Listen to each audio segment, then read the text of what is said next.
Audience family. तो रोहित शेट्टी की debut web series Indian police force finally Amazon prime video पर आ चुकी है। जहाँ रिसेंटली मैंने इस सीरीज को कंप्लीट किया और मेरा एक्सपीरियंस इस सीरीज के रिगार्डिंग कैसा रहा, आज की इस वीडियो में हम उसी पर डिटेल में डिस्कशन करेंगे। और साथ ही हम इस सीरीज से रिलेटेड कुछ पॉजिटिव और नेगेटिव पर डिस्कशन करेंगे। तो वीडियो को एंड तक जरूर देखें और हमारे चैनल को सब्सक्राइब करना बिल्कुल मत भूलें। अब अगर सीरीज के रन टाइम पर आऊँ तो इसको टोटल 7 एपिसोड्स हैं, जिसमें पर एपिसोड की लेंथ 30 से 35 मिनट के आसपास है।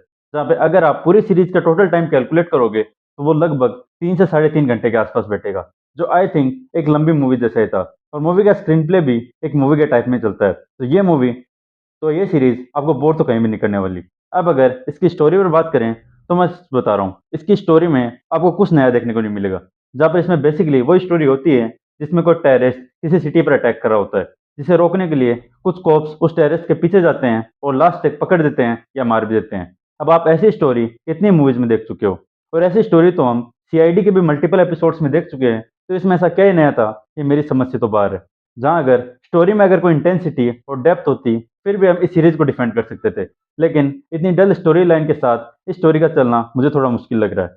अब अगर इस सीरीज की कास्ट पर बात करें तो इसमें हमें Siddharth Malhotra as DCP Kabir Malik, Shilpa Shetty as ATS chief Tara Shetty, Vivek Oberoi as Vikram Bakshi, Sharad Kelkar as Jagdap, Mayank Tandon as Haider दिखे। अब एक्टिंग परफॉर्मेंस इस मूवी काफी गर्म ठंडा टाइप की रही, जहाँ पे कुछ एक्टर्स ने थोड़ा ठीक ठाक परफॉर्म किया, लेकिन वही कुछ एक्टर्स की परफॉर्मेंस काफी ज्यादा बुरी रही। जहाँ पे अगर अच्छी परफॉर्मेंसेज की बात करूँ तो सिद्धार्थ मल्होत्रा ने सच में काफी ज्यादा अच्छा काम किया, और शरद केलकर तो एज ऑलवेज अपने रोल में शाइन करते हैं। अब अगर बुरी एक्टिंग की बात करूँ तो शिल्पा शेट्टी, विवेक ओबरॉय और इस सीरीज के मेन विलन मयंक टंडन ने काफी गंदा काम किया है। जहाँ पर उनकी एक्टिंग कई बार तो बहुत ज्यादा फोर्स्ड लगती है, लेकिन वहीं बार काफी ज्यादा ओवर एक्टिंग करते हुए दिखाई देते हैं। इसके साथ उन कैरेक्टर्स का आप लुक भी देखोगे तो आपको कहीं से भी दिल्ली पुलिस के तो बिल्कुल नहीं लगते। अब मैं दिल्ली पुलिस में उनके लुक के साथ साथ उनके एसेंट पर भी बात कर रहा हूँ, जहाँ उनके एसेंट से आपको लगेगा ही नहीं कि वो दिल्ली पुलिस में काम कर रहे हैं या फिर उससे एसोसिएटेड भी हैं। अब अगर इस सीरीज के एक्शन पर बात करें तो सीरीज का एक्शन पर्सनली मुझे काफी ज्यादा पसंद आया। जहाँ पर हमने रिसेंटली कैप्टन मिलर मूवी में देखा था कि हमें उसमें एक ही टाइप का एक्शन देखने को मिला था, जहाँ पे सिर्फ गन वाला एक्शन देखने को मिला था। लेकिन वही हमें ये सीरीज हमें काफी वैरायटी में एक्शन प्रोवाइड करती है, जहाँ पे हमें डिफरेंट टाइप का एक्शन देखने को मिलता है। अब अगर डिफरेंट टाइप के एक्शन की बात करूँ तो उसमें हमें gun fight sequences, car chase sequences और हैंड टू हैंड सीक्वेंसेज भी दिखाए गए हैं। जिसमें हैंड टू हैंड सीक्वेंसेज मैं इस सीरीज के मेन आईपी बताऊंगा, जहाँ पर इस सीरीज के हैंड टू हैंड सीक्वेंसेज सच में काफी ज्यादा बेहतरीन थे। तो अगर एक्शन के डिपार्टमेंट में देखें तो ये सीरीज काफी ज्यादा बेहतरीन है, जिसमें रोहित शेट्टी की मास्टरी भी है। अब अगर इस सीरीज के कुछ नेगेटिव्स पर बात करूं तो वो इसका घटिया वीएफएक्स, जहां पर भाई इस सीरीज में सच में बहुत ही गंदे लेवल का सीजीआई यूज किया गया है। जहां पर इस सीरीज का रिपोर्टेड बजट 200 करोड़ के आसपास बता रहे हैं। तो यार मुझे समझ में नहीं आ रहा कितने सारे बजट के साथ इन लोगों ने इतना गंदा वीएफएक्स दिखा रहे हैं, ये कैसे पॉसिबल है। जहाँ पे हमने रिसेंटली हनुमान मूवी में देखा था कि उसका बजट लगभग 60-70 करोड़ था, लेकिन वहीं जब आप उसका वीएफएक्स देखोगे तो वो आपको काफी ज्यादा अच्छा दिखेगा। लेकिन यहाँ पे ब्लास्ट वाले सीक्वेंस तक को प्रैक्टिकली शूट नहीं किया गया, उन्हें भी वीएफएक्स और सीजीआई की तरफ दिखाया गया है, तो सच में दिखने में काफी ज्यादा गंदा लग रहा था। अब वो मुझे काफी ज्यादा वियर्ड सा लगा। इसके साथ इस सीरीज का कैमरा वर्क भी मुझे काफी ज्यादा अच्छा लगा, जो कुछ कुछ जगह हॉलीवुड की एक्सट्रैक्शन मूवी से काफी ज्यादा इंस्पायर्ड लगता है। जहाँ पर एक सीक्वेंस में हमें कार के विंडो के थ्रू बाहर का केव्स दिखाया जाता है। अब हाँ, ये सीक्वेंस आप पहले भी कई बार देख चुके हो, लेकिन यहाँ पे इसका जो एग्जीक्यूशन है वो काफी ज्यादा अच्छा था।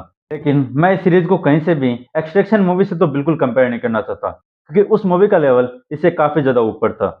अब अगर इस सीरीज के स्टोरी के साथ साथ इसमें कई लोपोल्स पर भी बात करना चाहूंगा, जहाँ पर एक सीक्वेंस में हमें क्रॉस बॉर्डर ऑपरेशन दिखाया जाता है, जहाँ पर एक पूरी टीम बांग्लादेश के किसी डिस्ट्रिक्ट में जाकर कोई ऑपरेशन करते हैं। अब जैसा कि आप जानते हैं हमारे क्रॉस बॉर्डर ऑपरेशन कितने ज्यादा सीक्रेटिव होते हैं, लेकिन ये वहां जाकर अंधाधुंध एक्शन कर रहे हैं, जो यार दिखने में काफी ज्यादा वियर्ड तो लग ही रहा था और बिल्कुल भी कनेक्टिंग फील नहीं हो रहा था। और ये सीरीज ऐसे सीक्वेंसेस से भरी पड़ी है, तो अगर आप इससे कुछ कनेक्टिंग टाइप का एक्सपेक्ट कर रहे हो, जैसा आपको पता लोग टाइप में देखने को मिला था, तो वैसा तो आपको बिल्कुल कुछ नहीं मिलने वाला।